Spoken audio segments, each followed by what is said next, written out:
The fear of the first step.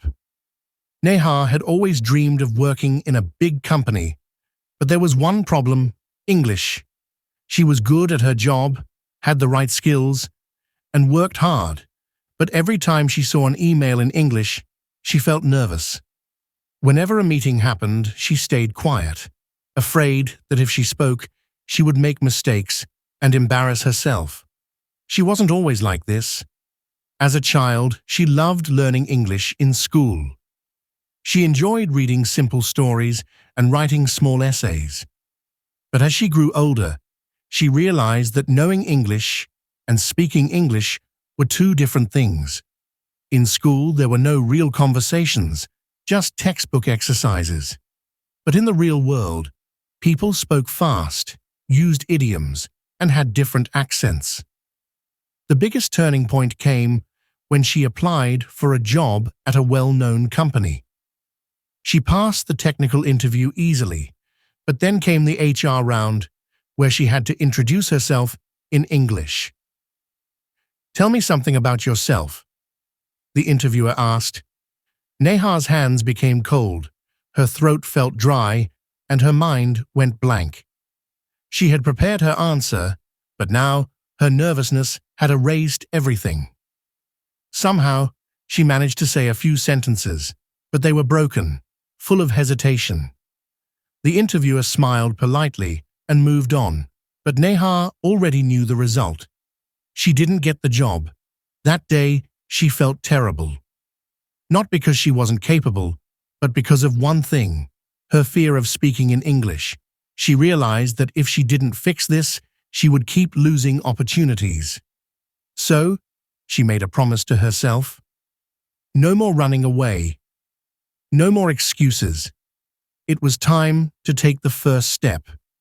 She started with small changes. Instead of watching movies in her native language, she switched to English movies with subtitles. At first, she couldn't understand everything, but she kept watching, kept listening. She noted down phrases that people used in conversations. Then, she started reading out loud. Every morning, she picked a short paragraph from an article or a book and read it in front of the mirror. She didn't care if she mispronounced words. She just wanted to get comfortable with speaking. One day, she discovered something interesting: thinking in English. Until now, whenever she wanted to say something, she would first think in her native language, then try to translate it into English. That's why she struggled. So, she started forcing herself to think in English, even for simple things. Instead of thinking, "Mujhe pani pina hai," she thought, "I need to drink water." Instead of, "Aaj ka weather acha hai," she thought, "The weather is nice today." At work, she pushed herself to speak in English, even if it was just a sentence or two.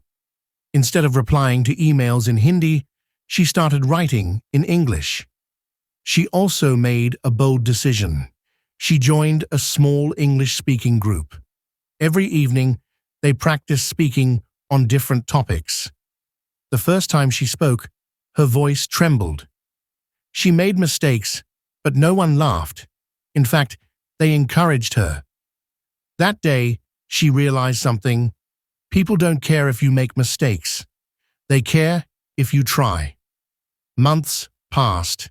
She kept practicing, kept improving. Then, one day, she got an interview call from another big company. This time, when the interviewer asked, "Tell me something about yourself," Neha didn't freeze. She spoke slowly, clearly, and confidently. She got the job. It wasn't because she had learned perfect English.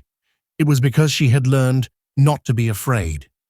Lesson from the story: the biggest barrier to learning English is fear. Once you stop fearing mistakes, you start improving. Please guys, like this video and subscribe the channel.